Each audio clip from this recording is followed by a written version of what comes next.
E o tema da palavra de hoje é Pai Nosso. Não só meu, nosso Pai. Repita comigo, Pai Nosso. Pai Nosso. Não, dá o destaque no nosso. Pai Nosso. Pai Nosso. Nosso, isso, não só meu. Amém. Glória a Deus. Abra comigo sua Bíblia, lá em Mateus, capítulo 6, verso do 9 ao 13. Mateus capítulo 6, versos do 9 ao 13. Glória a Deus.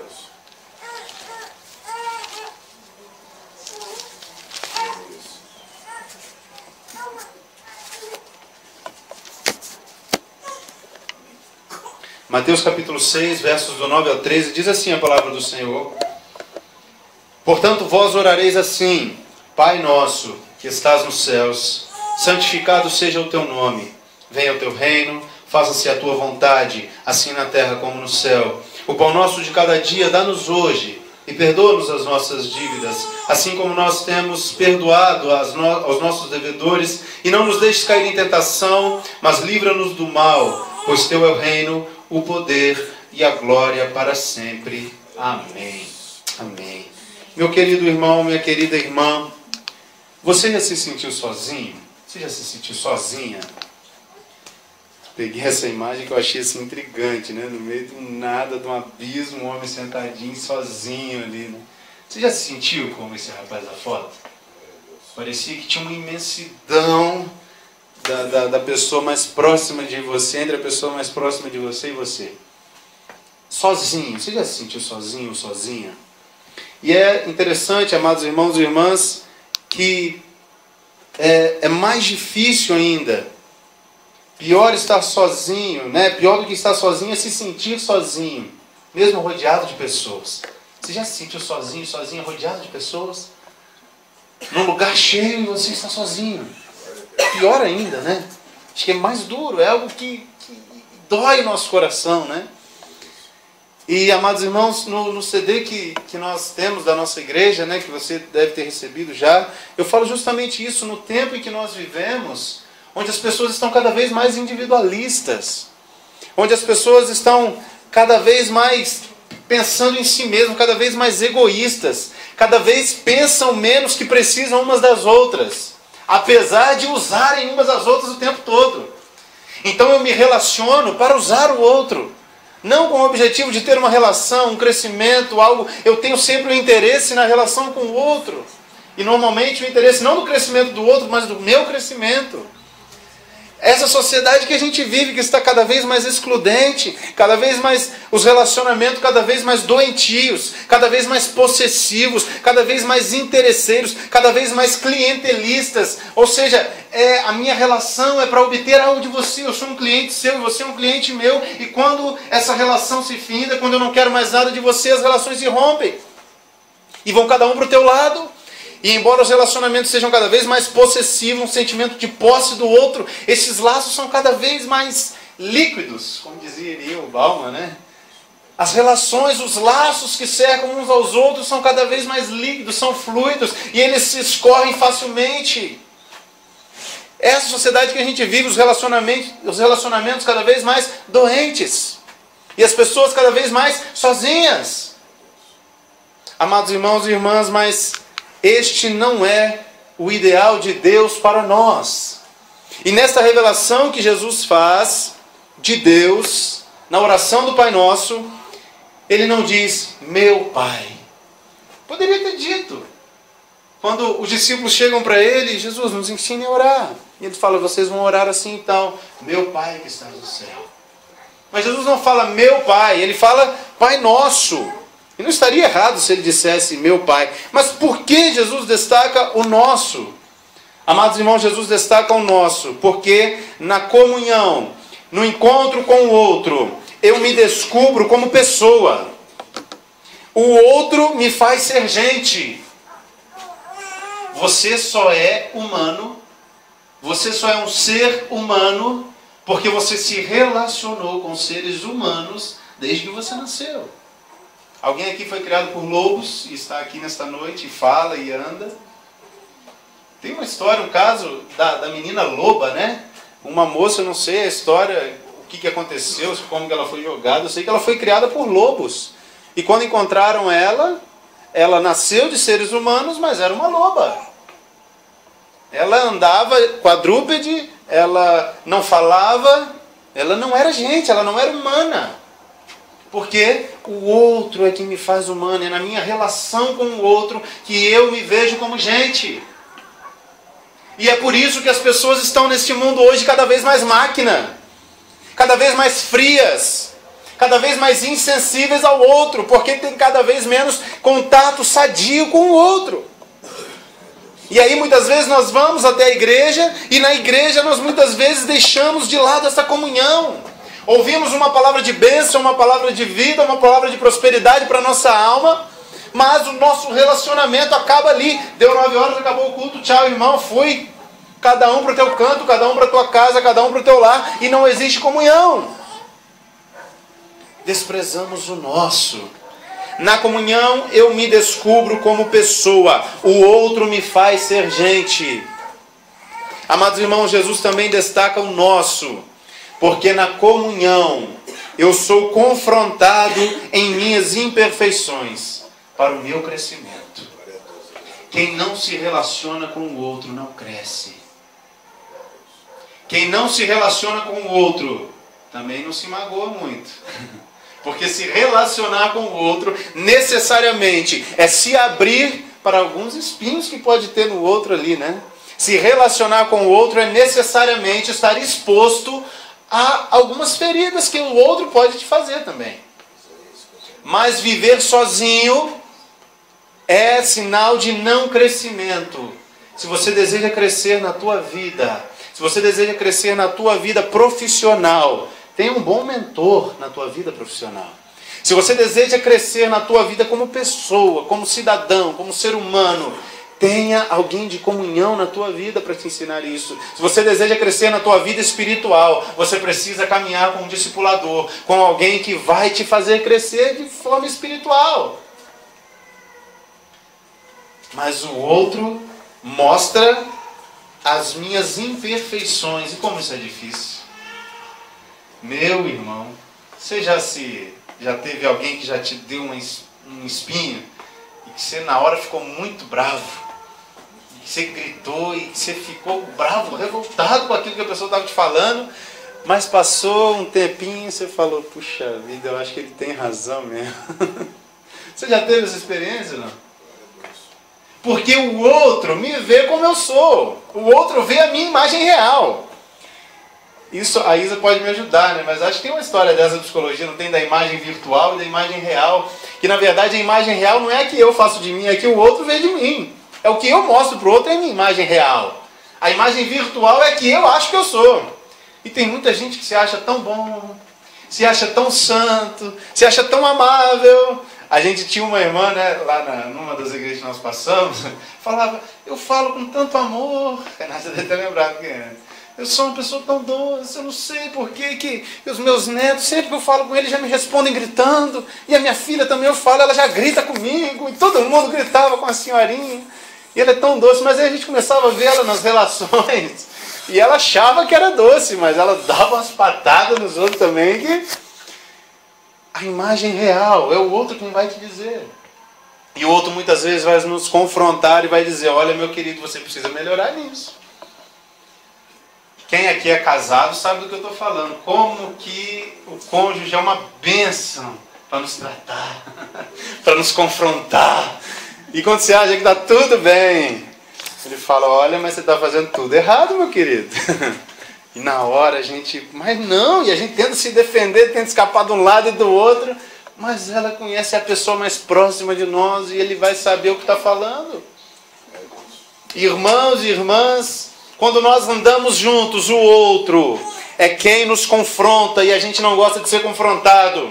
Mas o outro é instrumento de Deus para o meu crescimento. A confrontação, o nosso, é instrumento de Deus para que eu não fique da mesma maneira, para que eu não continue sendo um mentiroso, um sem vergonha, um vagabundo, achando que sou bom e na verdade sou miserável, pobre, cego e nu.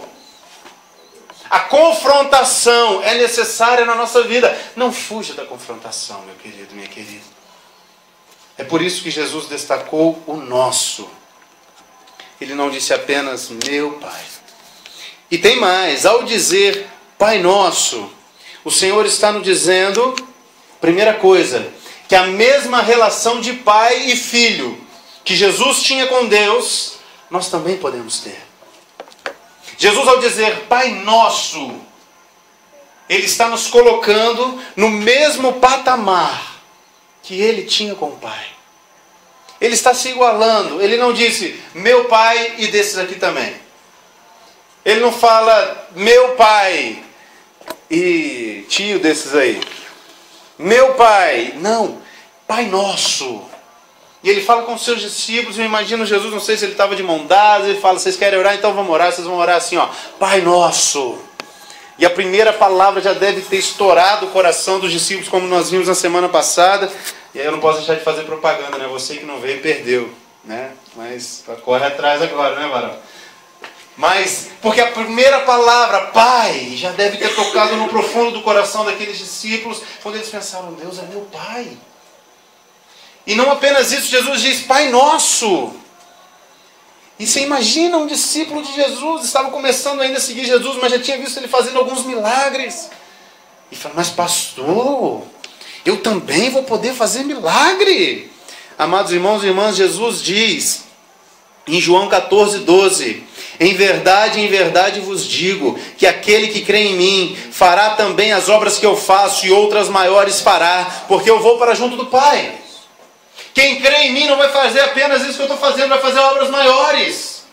Jesus, ao nos igualar, dizendo, você, a mesma relação que eu tenho com o Pai, vocês podem ter. Jesus não está se rebaixando agora, como Ele fez na encarnação, quando a palavra de Deus diz que Ele abriu mão de toda a sua glória.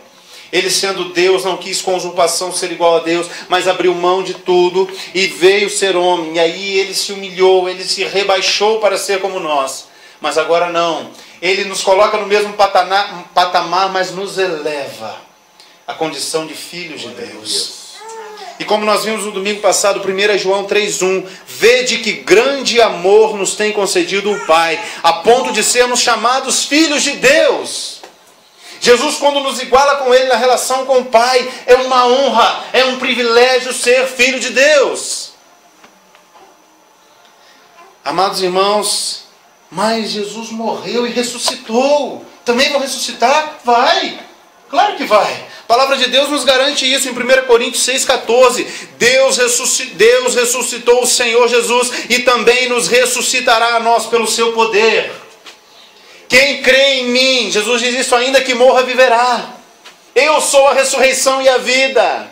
A nossa vida não acaba na morte, nesta morte física. Somos ressuscitados pelo poder de Deus para vivermos uma vida eterna com o Pai.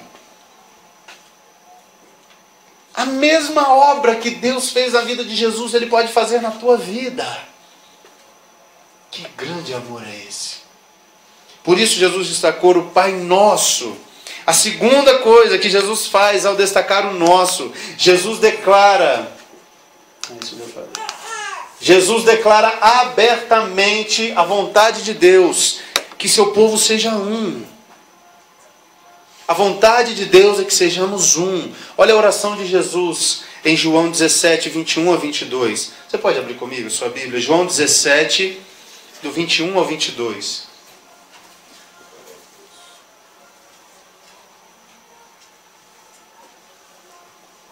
Diz assim a palavra do Senhor, João 17, 21 a 22.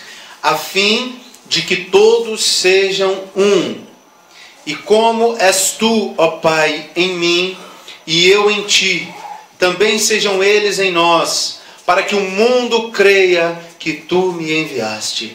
Eu lhes tenho transmitido a glória que me tens dado, para que sejam um, como nós o somos. Olha aí de novo. Pai, assim como eu sou um contigo, que eles sejam um.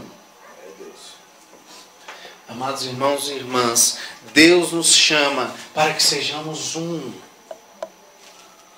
Se você pensa que você pode ter uma vida plena com Deus, deixando de ter comunhão, sem ter comunhão com o povo, sem ter comunhão com o teu irmão, com a tua irmã, você está enganado. A vontade de Deus é que sejamos um. E não é que você seja um lá e eu um aqui, é que nós dois sejamos um. A vontade de Deus a fim de que o mundo creia. Sabe por que a gente ainda não conseguiu transformar a nossa cidade, o nosso estado, o nosso país em um povo inteiro que faz a vontade de Deus, em um país justo, em um país que não há corrupção, em um país que não há fome, em um país que não há prostituição, que não há lascívia, que não há miséria? É porque nós ainda não somos um.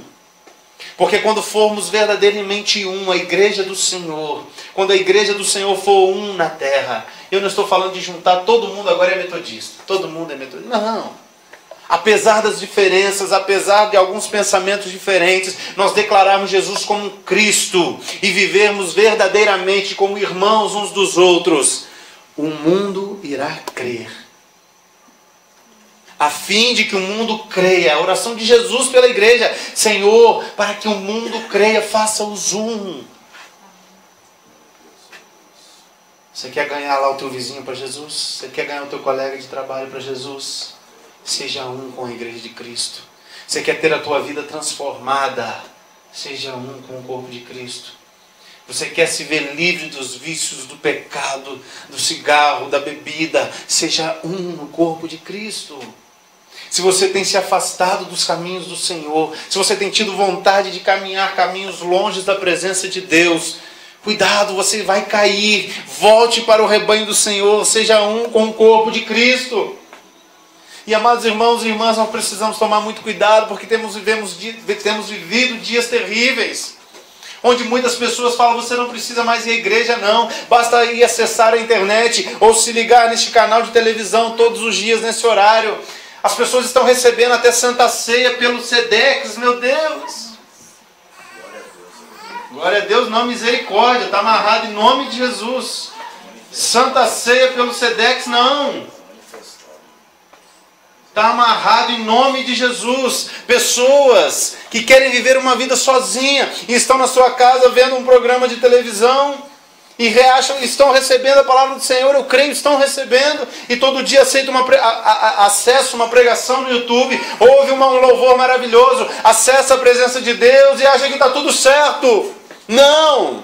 Precisamos uns dos outros, precisamos caminhar unidos. Somos um em Cristo, mas não podemos viver solitários. Amados irmãos e irmãs, o último ponto que eu vejo que Jesus destaca o Pai Nosso. Ele nos ensina um princípio. E se você pode anotar este princípio, vai ser importante para você. Jesus ensina um princípio de que Deus chama indivíduos para um propósito que tem seu fim no coletivo. Vamos repetir junto? Deus chama indivíduos para um propósito que tem seu fim no coletivo. Este é um princípio. É um princípio porque eu vejo desde lá Abraão. Quando Deus chama Abraão, quando Deus levanta Abraão, lá em Gênesis capítulo 12, a promessa de Deus a Abraão, vamos ver lá, Gênesis capítulo 12.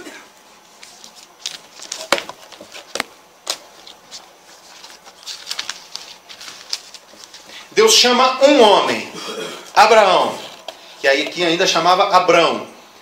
Diz assim a palavra do Senhor, Gênesis capítulo 12, versos de 1 a 3. Ora, disse o Senhor a Abrão, sai da tua terra, da tua parentela e da casa de teu pai, e vai para a terra que te mostrarei. De ti farei uma grande nação, e te abençoarei, e te engrandecerei o nome. Sê tu uma bênção. Abençoarei os que te abençoarem, e amaldiçoarei os que te amaldiçoarem. Em ti serão benditas todas as famílias da terra. Deus chamou Abrão, mas o chamado de Deus não terminava em Abrão. Deus chama um indivíduo, mas para um fim coletivo. Amém. Deus chama também José. José, no meio dos seus 12 irmãos, ele é enciumado. Os irmãos têm ciúmes dele, têm inveja dele, de repente pega ele, taca ele no poço, vende ele como escravo. E Deus o tempo todo vai dando sonhos a José, vai dando visão a José, vai dando interpretações dos sonhos a José. E Deus vai levantando José, Deus vai chamando José à fidelidade. Deus vai chamando José para quê? para que o povo pudesse ser saciado. José passa por tudo isso, para lá no fim ele ser governador do Egito, e quando os irmãos dele vão chegar a ele porque vão pedir comida, provavelmente se fosse um outro governador egípcio, diria não para aquele povinho de Israel que está vindo pedir ajuda. Mas José estava no Egito para saciar a fome do seu próprio povo. O chamado de Deus a Abraão se estende até nós hoje. O chamado de Deus a José não deixou o povo morrer de fome, e nós somos fruto dessa fidelidade de Deus a José. Eu me lembro de Moisés, quando Deus chama Moisés, ele desiludido com tudo, em crise, tinha matado um egípcio, e Deus levanta, chama Moisés e fala: Moisés, eu preciso de você, Moisés. E Moisés fala para Deus: Deus, vou não. Não, Moisés, mas eu estou te chamando para libertar o povo do Egito, das garras do faraó. E Moisés fala para ele: Deus, vou não.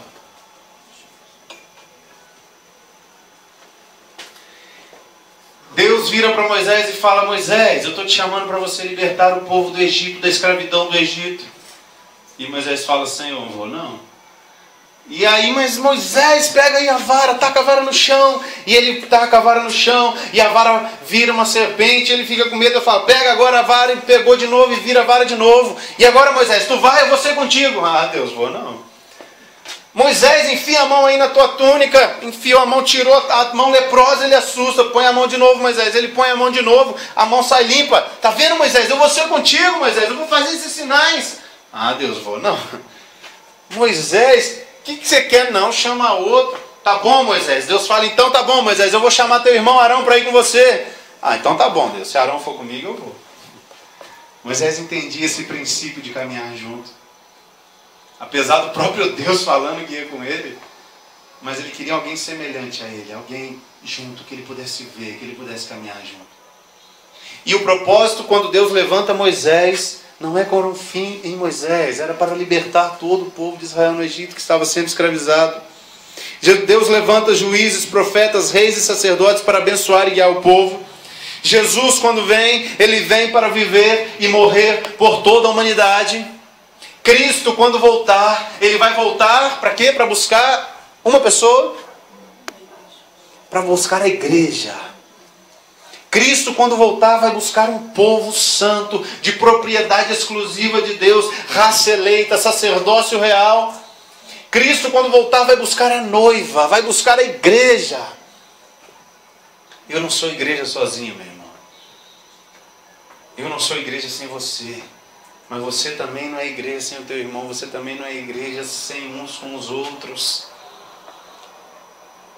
Amados irmãos e irmãs, então se a gente vê que Deus, em toda a palavra, ele levanta indivíduos para alcançar um coletivo, por que nós ainda pensamos só em nós? Por que nós ainda buscamos um crescimento e a transformação da minha vida? Por que nós ainda continuamos pedindo bênção para a minha vida? Por que nós queremos para mim, eu? Deus te chama, você tem um chamado de Deus na tua vida, amém?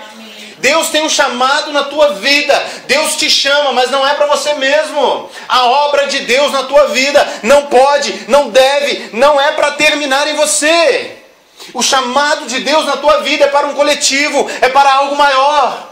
Quando Jesus diz Pai Nosso, Ele está entendendo isso. Deus chama uma pessoa, mas para uma comunidade, para um povo. Deus te levanta dentro da tua casa para você salvar a tua família. Deus te colocou naquele bairro onde você está, ou naquele condomínio, para você salvar aquele condomínio, para você salvar aquele bairro. Deus te colocou naquela sala da faculdade, naquela faculdade específica, porque Ele deseja te usar para transformar vidas ali. Deus te colocou naquele trabalho, com aquele setor do seu trabalho, porque Ele deseja te usar.